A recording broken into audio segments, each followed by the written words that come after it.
Hi, everyone. Welcome to the Infrastructure Network. My name is Chad Smeltzer. I am your host. Today's guest is Chad Roscoe, who is the Assistant Public Works Director with the City of Olympia Fields. Thanks for joining me, Chad. Appreciate you having me. It's an honor. Yeah, man. Honor for me to have you join. Man, I wanted to catch up with you for probably, a year or two now? Like, we've been chatting back and Yeah, forth. yeah, Yeah, so this is really cool. We finally get to sit down and have a conversation about public works. But first, let's talk about you, man. How did you get in the industry? Like, what's your background? Like, where'd you come from? yeah, definitely. I came from just a blue collar family. Both my parents. My mother worked for the gas company. My father was a fitter. So I've always worked for a blue collar family.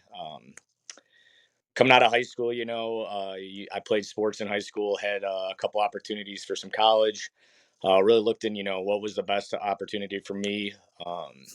Went to college, did that while I was, in high school. I started one of my best friends, his name's Nick. His dad was the head of the city of Aurora.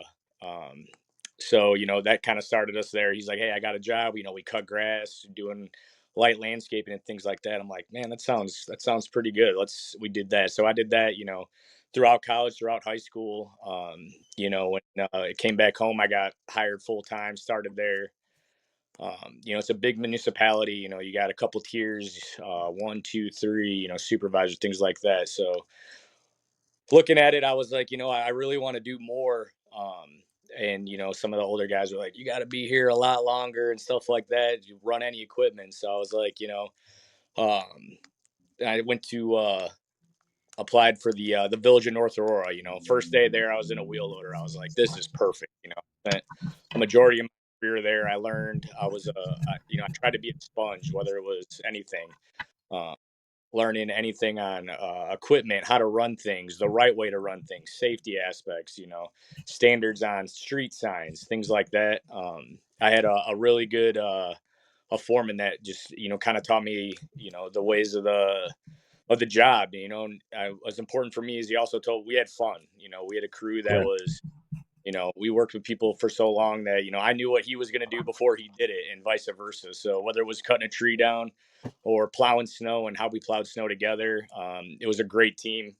um, After I'd say my 10th year, I decided, it ran in my family, I decided to join the military. I talked with the administration and they were behind it.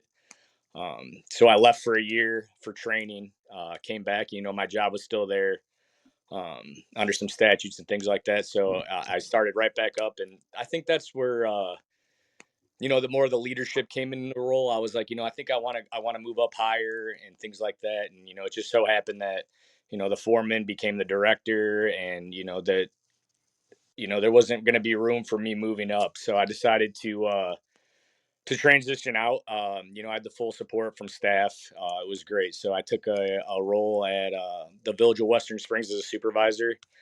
um, I loved it. I had a great mentor there, learning just about everything that goes into it, whether it's budgeting, his standards on things, that how he wants things done and things like that. So he was a great mentor.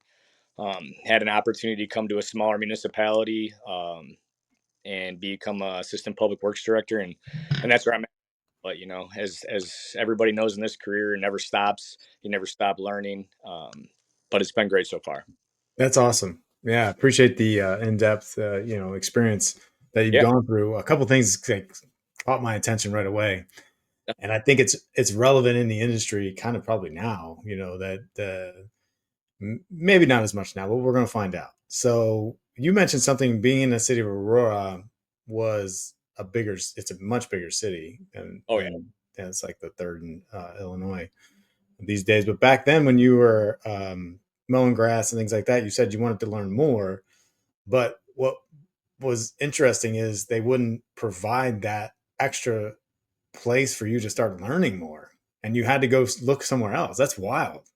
Yeah, I think it was more of a, it's a step program there. So, you have guys that have been there for a long time. They're ready to be two maintenance worker twos, they're next in line. So it was more of a, I could have waited and bought my time, but I move fast. If I want something, I try to get it right away. So, and that Yeah. opportunity was. who I started with there, those guys are all now, threes and supervisors, but, I went my path and they stayed in that path, which is, great for them. But I went a different path and Yeah, sometimes, you made the pivot. You had to yeah, get out of there. You saw the hierarchy of the way they promote in certain government agencies. Not all, but some. You're an outgoing guy, very passionate about what you want to do and how you want to learn, right?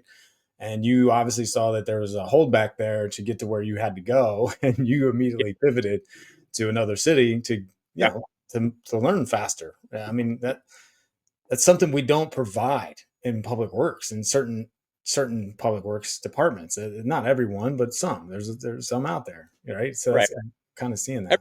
municipality is different. With the city of Aurora, the street department just does streets. Yeah, Does sewer. The water does water. With a smaller municipality, I could be putting a street sign in. It's like we got a water main break. We got to go right now. So that was fun for me, and I loved it. yeah, Uh, and I knew everybody's first, last name, their kids, their wives. Everything about everybody. And when you work for somebody, sometimes you're at work more than you're at home, so you become really close to some people, and we got along great. That crew there was it was almost unheard of when I talked to other people that work for the municipalities, and they have run-ins and some bad blood, and we didn't have that, and it was a great group of guys. yeah. That's pretty cool. I mean, I've ran into some cities that I started in public works same when I was 15, just kind of like what you did. It sounds like started working for the city, super small town of like 1,200 people, but I still had to mow. I still had to paint curbs, paint hydrants, all that crap that was terrible. I think Yeah, back then, it was hot in the summer, man. I did not want to be painting curbs and hydrants back then. weed got grass all over you, Oh yeah, all that mowing and weed whacking. It was, I mean, that was part of the job. But there was times when we had breaks. We'd sit in the truck and just hang out, that kind of stuff. Just take a yeah, little breather. It wasn't always difficult, but still, it was something somebody had to do it, right? So that's the definitely. whole thing. Interesting thing I wanted to kind of chime in on is you mentioned something like street departments did street department stuff and not really crossed over. Bigger cities, I've noticed in my experience over the decades, Mhm. is sometimes in the bigger cities, especially where they have compartmentalized no crossover, right? It's like you're not going to go work on water main breaks if you're in the streets. I mean, Correct. I mean that's not the way they're. I guess the contracts are written up or something. But that's why is there no crossover? That's wild. Yep, no crossover at all. But the smaller municipalities, everybody does everything. Yeah, You could have, my plow truck was my plow truck my whole career. So, some of these larger municipalities, first one in, you take what you get and you take your route. I knew my route, front to back, and I knew where everything was. So it's just, smaller municipalities, larger range of work. yeah, yeah. It's a great overview of like different departments, smaller public works departments where you got to do everything, and then bigger ones where you're just hey, street, water, water, sewer, done. Like that's it. No need for you to like try and figure out anything else. Yeah, my friends in the industry are like, nah, I don't want nothing to do with that.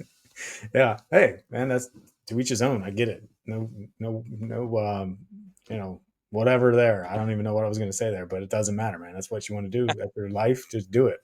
Yep. So that's the thing. But it's funny that and I think there's not you're kind of an anomaly in the industry. You think about it, because some of the people want to stay in their role in their position and not really learn other things and they're cool with that, and then the other part is where you are just like, man, I want to learn it all, I want to embrace it all, I want to take it all and start learning everything about this whole public works industry. And it's not easy to find guys like you is what I'm trying to get at. So Yeah, I mean, with different municipalities, I pride myself. I started as doing that is mowing, parkways to painting hydrants and things like that. I wanted to move up. I wanted to learn every aspect. Even if I didn't understand something about the budget and how the budget works and how small government works, I learned it. Whether it was watching board meetings or sitting in on any kind of meetings to learn it. And yeah, I worked my way up all the way from the bottom, almost to the top here, and that didn't get earned with you see a lot of directors with administration degrees. I feel my guys have, we talked about it, and they have a lot of respect for, I will never send anybody in a hole that I wouldn't go in, or that I haven't been in, or Yeah. climb the water I've climbed. So I would never ask somebody to do something that I haven't personally done myself. And with working with the smaller municipalities, I've pretty much done it all. Yeah. The thing that separates, my dad was in the water.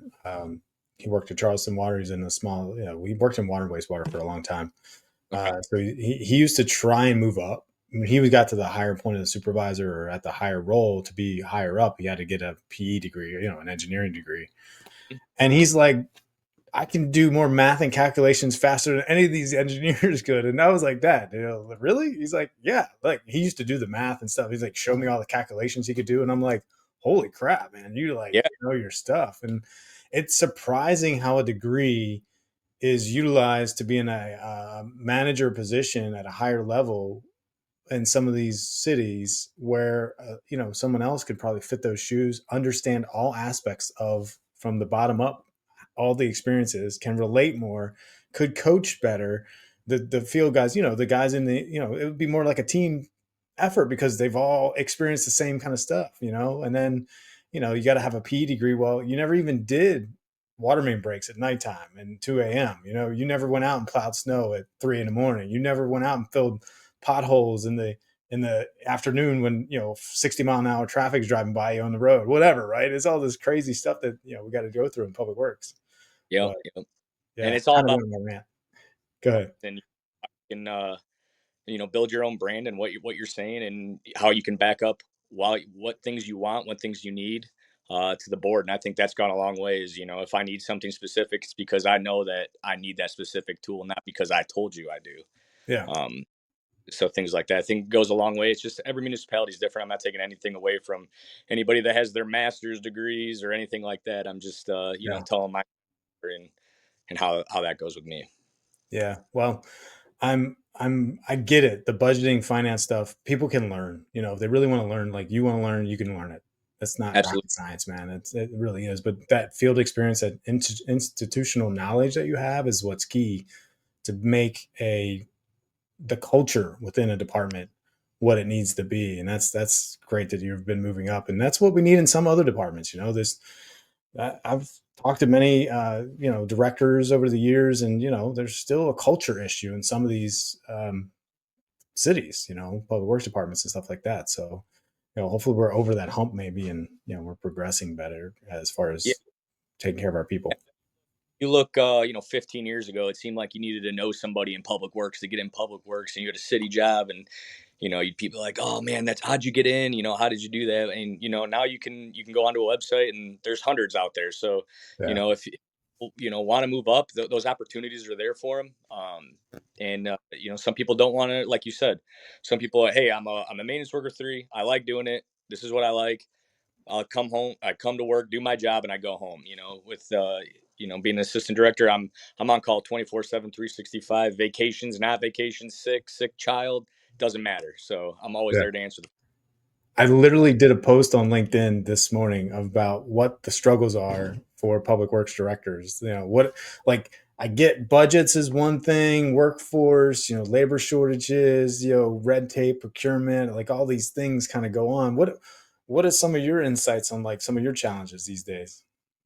Every municipality is different. I mentioned that. So I like to um I like to put a little bit of, I wouldn't call it pressure, but a little bit of, I like to have my guys make decisions. I like to hear everybody's input on everything. Whether it's, what do you think about this? What do you think about this? Hey, this is what I think you should do. At some point in your career, you got to make a decision, whether it's the right decision or the wrong decision. People are going to look to you to make that decision. So, we're human. Nobody's perfect. People make wrong decisions, but you got to make a decision, and you got to learn by it, whether it's bad, or you got to learn by it, whether it's good. So I like to put a little bit of pressure on that. I've always told myself, in this industry, you kind of hear, oh, that's not my job. Well, you said you want to be a foreman, right? So you start doing foreman things, it's no problem. When you go to interview, you'd be like, I already do those things. And that goes a long way with the guys. I think that I listen to them. I listen to their feedback, how they want to do things, and if it's not broken, I'm not going to fix anything. Yeah. Um, together is big. You know, we're here sometimes more than you are at home, like I mentioned, and you got to get along. You got to work together. Feel, people have bad days. You got to feel that out. Yeah. Um, but definitely, you're working together every day. And I try to. I came from that, and I came from, you could talk to somebody that you're working with more than sometimes you talk to your wife that day. So Yeah. um, it means a lot to me for the camaraderie. These younger guys come in, and it's not when I interview, I don't sugarcoat it. It's a 24/7, 365 job.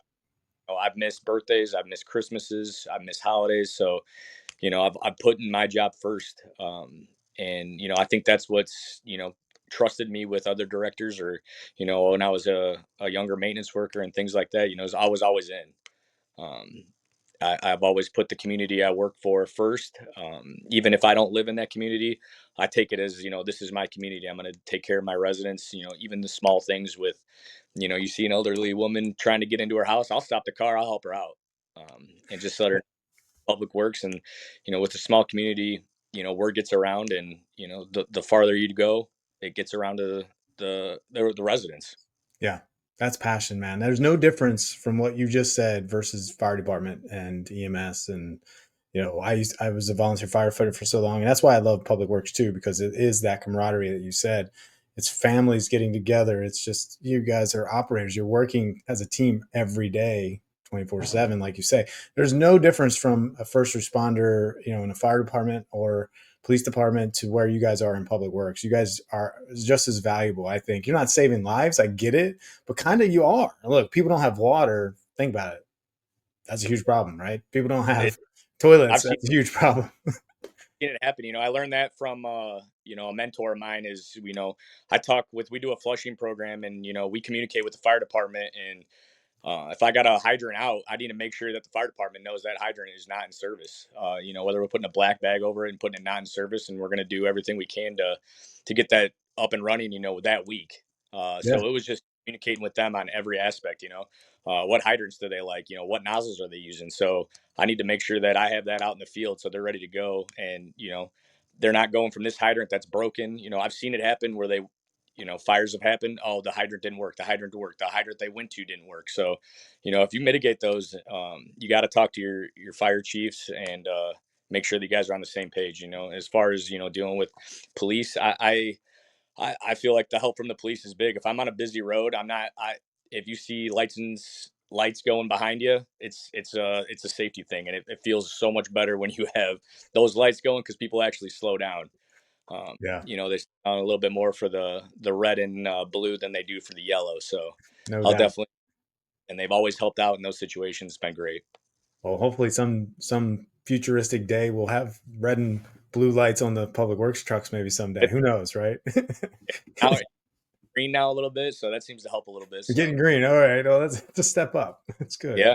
Yeah, that's good, man. Well, um, I know you and I wanted to connect for a while. Is there any certain things that you wanted to talk about while we were on the podcast you want to bring up or bring attention to?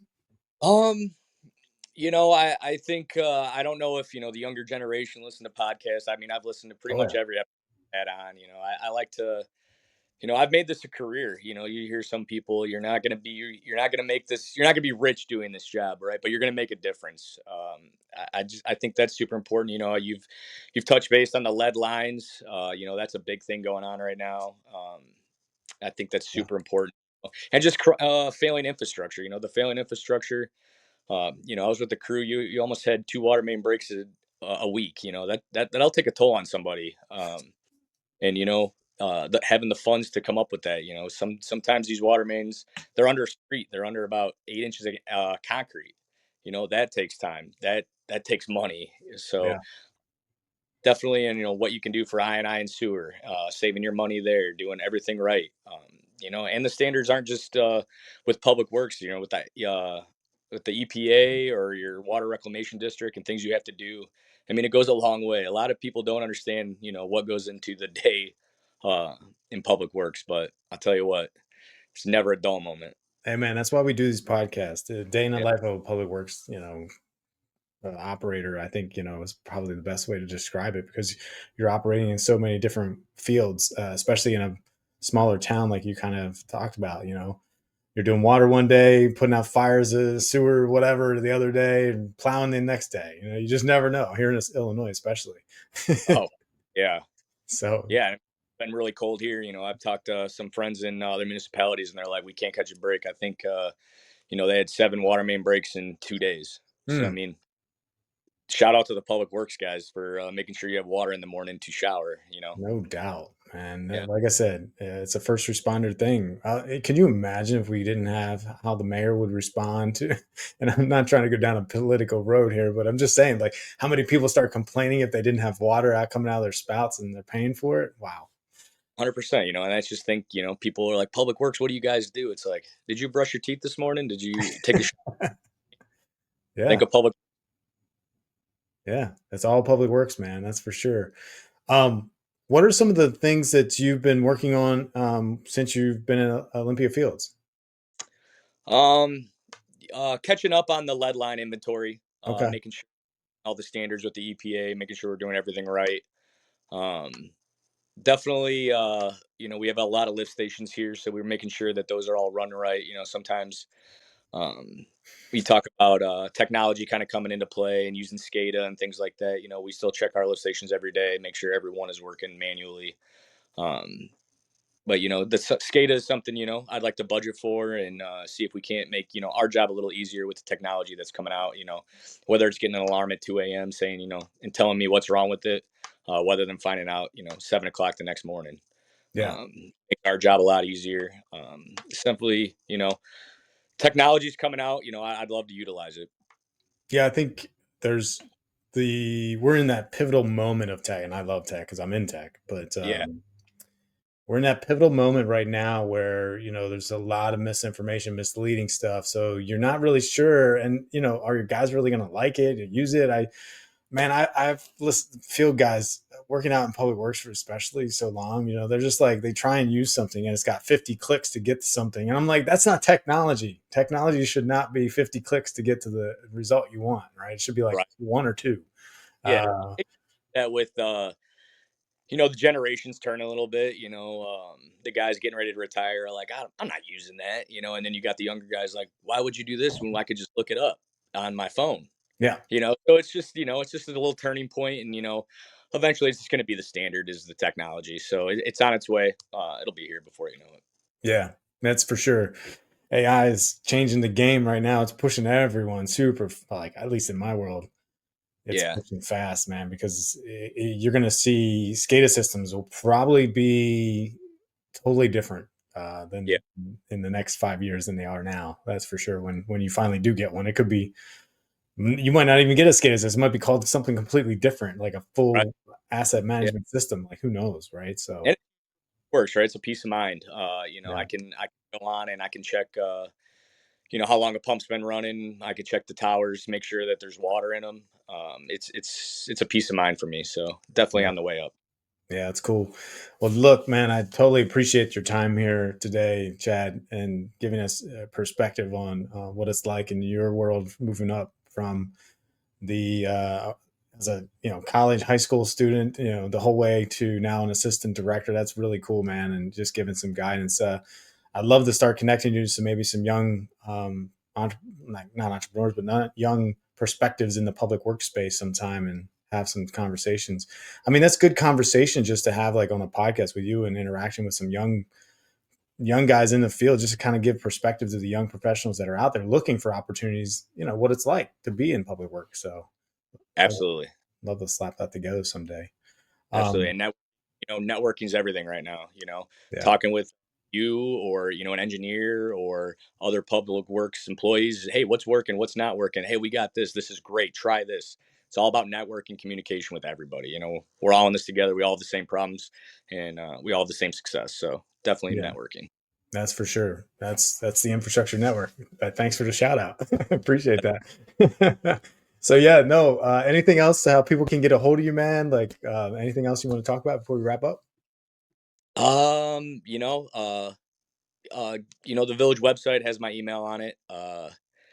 Um, you can reach out by phone. Just call the office. They'll reach you to me. I hope I put some insight on some younger generation. I've started at the bottom, worked all my way all the way up almost to the top. So it's possible for anybody. You know, it's just like anything. What you put into it is what you're going to get out of it. So Love it. Love it. And thank you for your service, by the way. I totally yeah, didn't mention that at the beginning there, but appreciate that. We didn't get a chance to talk about it. And I think, honestly, we should probably have another conversation down the road about leadership, because you've obviously showed your leadership skills today and how the Army may have shaped you in that role. I think there's a lot of conversation there for that. So maybe that's another absolutely, conversation. Yeah.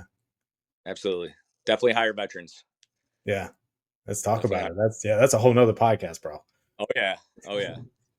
All right. Well, thank you, Chad, for joining the Infrastructure Network podcast, and look forward to the next one.